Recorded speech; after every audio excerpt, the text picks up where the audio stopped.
when I got up this morning, I just did not feel like myself. It just didn't click, you know?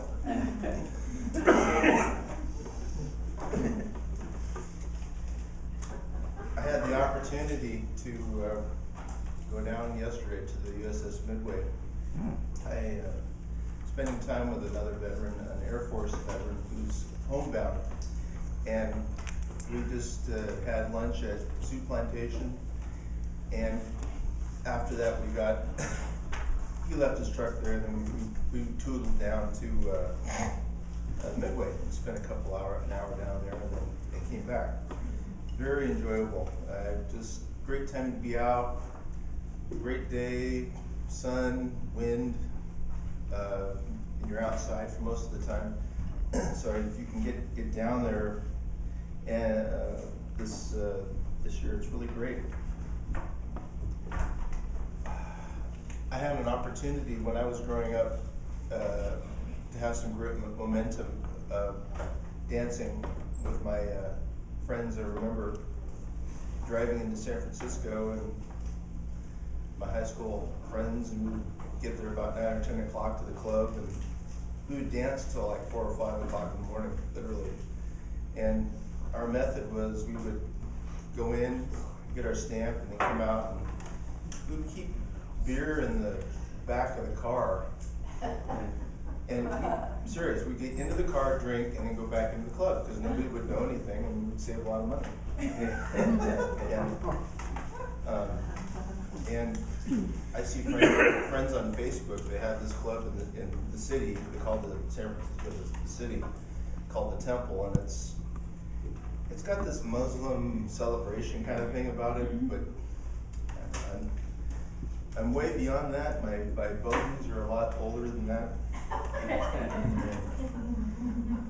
But the point, having dust on in your apartment, having dirt in your car, having dirty clothes, having a messed up hair, having green salad on your teeth,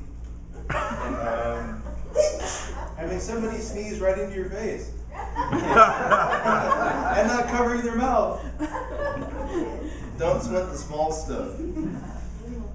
Richard Carlson is a PhD, and he lives in Northern California, and I picked this up, and it's just great.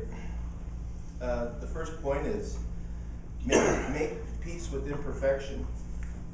Making peace with imperfection, really interesting. And he goes through a list of about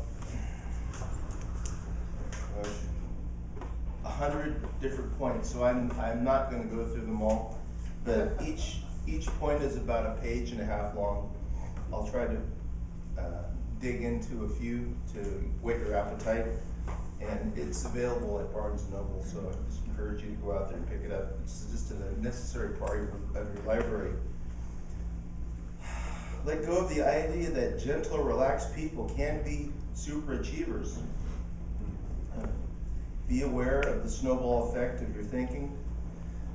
So, our words have effect on other people, and it's important that we are encouragers, and the people that we don't know, we should have an attitude of encouragement and support.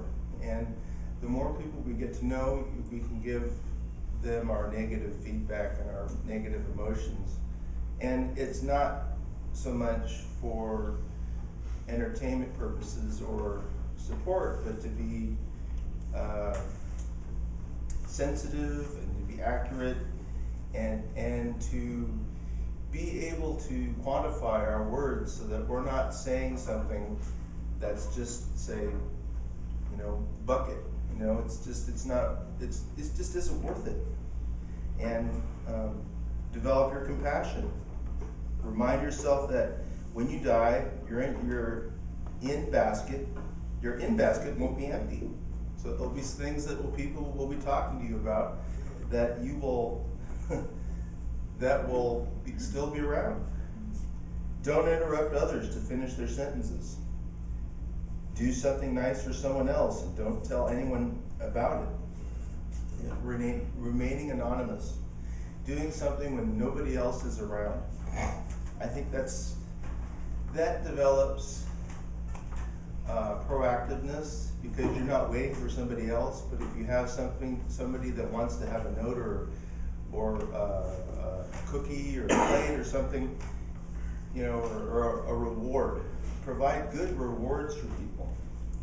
Let others have the glory. When you're in a situation, let other people take the flag, take the checkered flag from you. Don't let yourself to be the center of attention. Learn to live in the present moment. Taking in regard people's effects, but to living for the present. Enjoying the moment, enjoying your opportunity to be with other people, but foreseeing the future, having accuracy and respect and dignity. Respect, dignity, and honor for the other people that you're around. And lastly, I'm doing the first 12. Let others be right most of the time. Letting other people taking the credit for their achievement or merit, helping somebody along the way, and being their confidant, their partner, and being their support. So this is a quick breath of information regarding this book, and I just encourage you to get it, and thank you for giving me your time.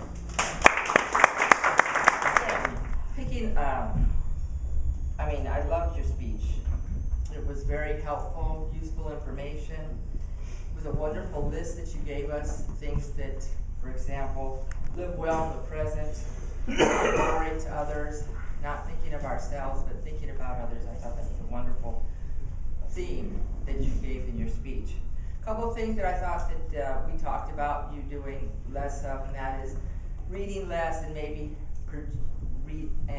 paraphrasing more. Paraphrasing is the looking at a thought and then putting it into your own words and sharing that with everybody in the audience. You're getting better at that. You're getting a lot better. I like the word that you use, proactiveness. I'm not sure it is a word, but I like it. It's a great topic. At the end you said thank you, and a lot of us do that because we don't know how to end our speech. We don't say thank you at the end of a speech because we thank you. When you get up here and you speak, that's special. The fact that you're even in this room and prepared to speak is very special. So we thank you. I would recommend that you broaden your eye contact a little. It was more like down here. It's like if I don't look at them, they won't notice. We'll notice, but I would suggest you stand up straighter, maybe put those shoulders back, and look at all the faces out there. Take a moment to look at one face and then look at another and make that momentary eye contact. Let us know that we are included in what you're sharing with us this morning. I thought you had good organization, you stayed within time, and I thought you gave us some very helpful, thoughtful information that each and every one of us can take away that was useful to us. I shared some of the ideas that you shared in your speech. I have at home, I have a list of things that I want to do too. Anna's to get married, but it's getting late. I gotta find me a Jonathan or an Anathan or an Anna. No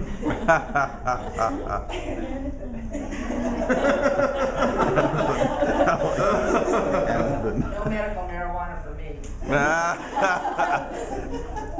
get wild naturally. I don't need any help. We probably have feet print on the ceiling and all that. Well done, Timothy. Enjoy the speech.